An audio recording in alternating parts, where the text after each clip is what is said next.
presentación,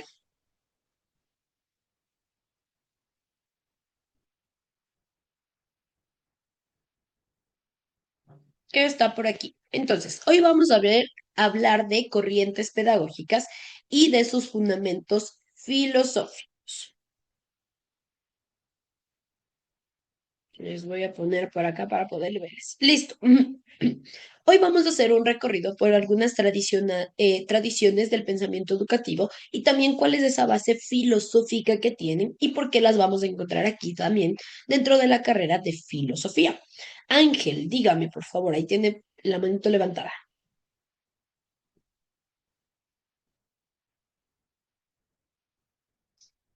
Ángel Zunki, ¿alguna duda, alguna pregunta? ¿Tiene la mente levantada? Lice, buenos días. Lo que pasa es que yo simplemente quería decir al respecto, como dijo de antes, que no podía tener los contactos de los docentes. Para mí sería que sí. ¿Por qué? Porque en algunos casos no vamos a poder en las tareas hacer las tareas, o de vez en cuando uno también no está el pendiente al internet por falta de internet. Alguna duda que se tiene, tal vez se puede ser posible a cada docente de la materia que le corresponda, se puede llamar o tener un contacto para poder decir, para tener alguna ayuda de los docentes. ¿Sería posible o no, Lisa? No, chicos, por políticas del instituto nosotros no podemos darles nuestros contactos personales. Entonces, justamente por eso la comunicación que ustedes tienen a través de nosotros es en las clases y también a través del correo, ¿sí? Entonces, por políticas del instituto Ah, realmente listo. no puedo brindarles mi número personal. Dicen otra Ah, listo. pregunta, mi Gracias, duda. gracias, Lisa. La próxima, dicen, ¿Melida? Sí, le escucho. la próxima clase que tuvimos ahí, no era que nosotros, la mayoría de compañeros querían que podamos formar un grupo de WhatsApp, otro que piden de primer nivel, otro de segundo nivel. ¿Sería posible? Dice, porque Chicos, por eso, para realmente podernos informarnos.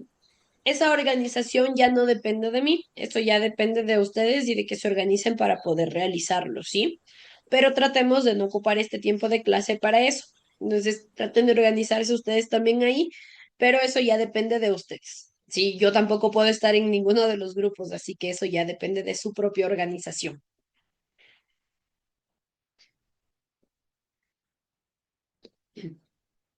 Listo, chicos. Avancemos entonces un poquito acá. Listo, les decía, hoy vamos a ver algunas corrientes pedagógicas y también algunos fundamentos filosóficos. Dentro de esto vamos a ver lo que ha llevado a lo que es del pensamiento educativo y también a estas bases filosóficas. Dentro de esto, nosotros debemos ver lo que es este viaje al aprendizaje. Dentro de la pedagogía, nosotros debemos saber que no existe el vacío, ¿sí? Dentro de esto, la pedagogía va a ir evolucionando junto con la filosofía. La semana anterior nosotros estuvimos hablando, por ejemplo, de Aristóteles, de Platón y de Sócrates, y ellos fueron los fundadores, ¿verdad? Incluso dentro de ellos sale lo que es y lo que se fundamenta como la primera escuela o el primer instituto de aprendizaje como tal.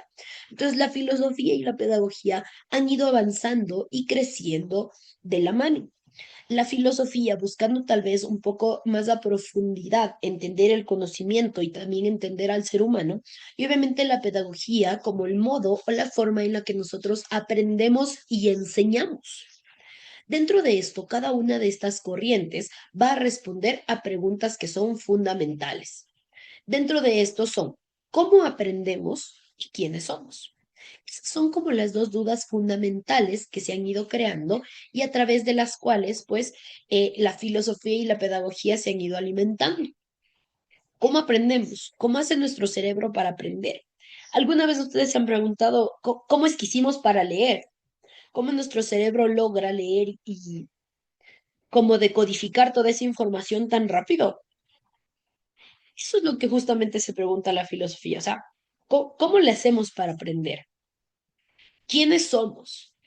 Y dentro de este contexto también es que se ha visto que está lo que es el conductismo, el constructivismo y también el humanismo.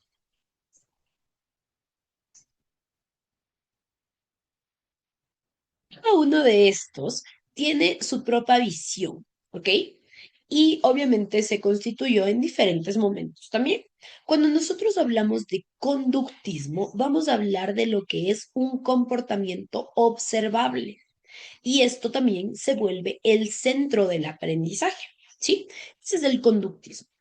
Dentro del constructivismo, en contrapuesta, el constructivismo aquí es donde el estudiante se vuelve un constructor activo de su propio saber, ¿sí? Eso es lo que es el constructivismo. El estudiante es el centro de este aprendizaje y es el que genera también su propio aprendizaje, no como en el conductismo, que es solamente un comportamiento observable. Y pues después también aparece lo que es el humanismo educativo. Y aquí, como su palabra mismo lo indica, el humanismo está basado justamente en el ser humano, ¿ok? Y dentro de este humanismo educativo, pues se va a ver el potencial humano y también que la persona es el centro de este proceso educativo, ¿sí? Y hay una diferencia aquí entre el constructivismo y el humanismo. En el humanismo la persona es el centro de, en el constructivismo sí, está en el centro del propio saber, pero no se basa tanto en el ser humano como tal, ¿ok? Y ya vamos a ir viendo un poquito más a profundidad estas diferencias. Obviamente, dentro de estas corrientes, tanto del conductismo, del constructivismo, del humanismo, nosotros debemos ir conociendo diferentes autores y diferentes posiciones que estudiaron justamente cada una de estas. Aquí, dentro del conductismo, nosotros vamos a ver que lo propusieron a la mente como una caja negra, ¿sí? ¿Esto a qué hace referencia? A que simplemente a la mente hay que meter la información y meter la información y es como una cajita en donde se debe meter la información y ya, ahí queda. Pero nuestro cerebro no es tan así. Nuestro cerebro se basa justamente en las experiencias que nosotros tenemos, en las experiencias de las que nosotros nos hemos basado y pues obviamente eh, esta, esta caja negra, entre comillas, no es una caja negra como tal, ¿sí? Pero ahí está la base de lo que es el conductismo. Dentro de esta base filosófica, hablando ya desde el punto de vista de la filosofía, el conductismo habla del positivismo, ¿sí? Y aquí entra uno de sus autores que es Auguste Comte. Auguste Comte propone que solo lo observable y medible constituye un conocimiento válido. Es decir, solamente lo que nosotros podemos incluso medir, tal vez a través de un test, algo que nosotros podemos ver, algo que es palpable, hace parte del conocimiento válido. Pero y entonces, por ejemplo, la parte emocional, la parte que no es palpable, esto que nosotros tal vez no podemos ponerlo en un test, entonces Auguste Comte lo puso como que no es un aprendizaje medible o no es un aprendizaje válido, solo valida lo que es lo medible y lo observable. Dentro de esto, la realidad es objetiva, ¿ok? Y también se ve a través de la experiencia sensorial, solamente lo que se puede palpar, ¿ok? Dentro de esto, pues, se rechaza esto de lo que es la introspección. Al hablar nosotros de introspección, vamos a hablar de lo que está dentro, de lo que está más profundo y que no es tan medible ni tan palpable. Dentro del conductismo, nosotros debemos ver que el aprendizaje se ve como una respuesta a estímulos externos nada más, ¿sí? Que de lo que viene de afuera, entonces llega, entra y se queda. Así funciona dentro de lo que es el conductismo. También dentro del conductismo, pues solo importa el comportamiento que es observable. Solamente lo que yo puedo ver, lo que yo veo que el niño hace o no hace, es lo que hoy importa. Pero aquí no se toman en cuenta lo que son los procesos internos, todo lo que pasa adentro del cerebro incluso para que este aprendizaje sea dado. Y dentro de estos fundamentos del conductismo, también vamos a hablar de lo que es el refuerzo positivo y negativo que justamente nos ayuda a moldear la conducta. Por eso se llama conductismo, porque va ligado justamente a la conducta. Ahora, el conductismo también es una de las estrategias que se utiliza dentro de las aulas de clase. Como por ejemplo, un estudiante recibe una estrellita por completar correctamente su tarea. ¿Y qué es lo que va a hacer? Va a hacer que los estudiantes, justamente, bueno, como yo también quiero recibir una estrellita y llegar a la casa con mi estrellita ahí en la frente, entonces mañana me voy a comportar igual. Y al siguiente día me voy a comportar igual. Y al siguiente día me voy a comportar igual. Aquí está la base de lo que es justamente el moldear la conducta. Pero obviamente aquí entra justamente este refuerzo positivo y negativo que traducido en otras palabras nosotros lo podemos decir como premios y castigos.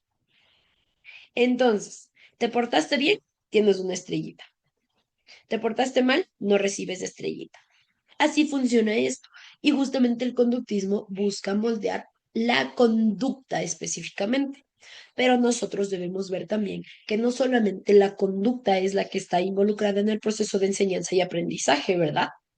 Y que no solamente tratamos de llegar al aula, tan, tan, tan, ponemos conocimiento y avanzamos. No es así. Nosotros somos un todo.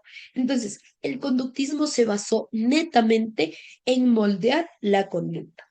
Y obviamente para esto hicieron diferentes experimentos. Eh, y salieron diferentes autores también. Más adelante nosotros vamos a seguir viendo algunos ejemplos de esto, ¿ok? En otras materias también van a seguir hablando de conductismo y de constructivismo. Ya, dentro de esto, antes de pasar más adelante, dentro del conductismo, nosotros también vamos a ir viendo que esta implicación dentro de las aulas virtuales también se va dando.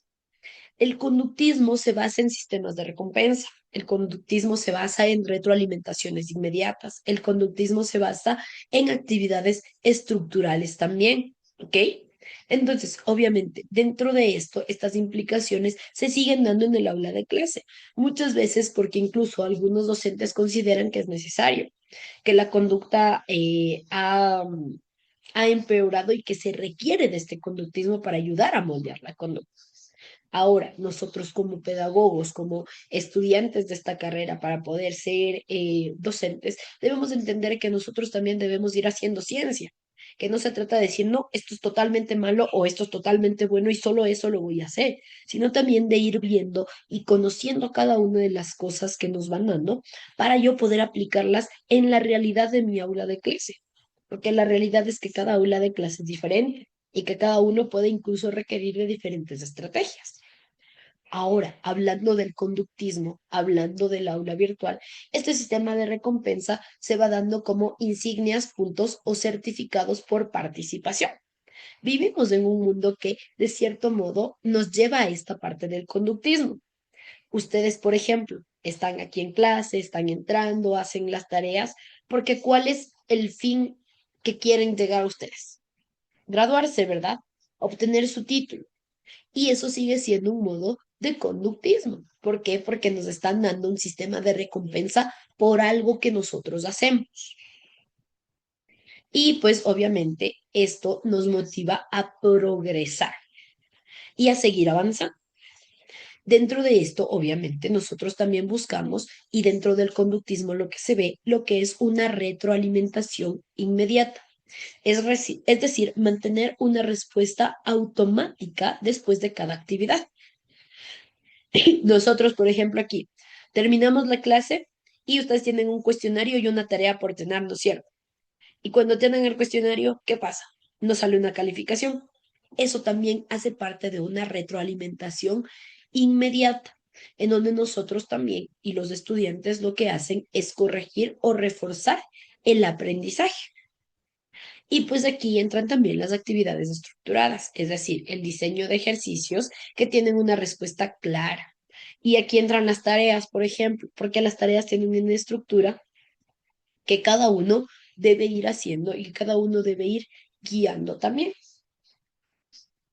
Entonces, esto incentiva Así es como funciona el conductismo. Y el conductismo nace justamente de experimentos que se realizaron para llegar a estas conclusiones de que nuestro cerebro funciona a través de sistemas de recompensa y de retroalimentaciones que son inmediatas. Sí.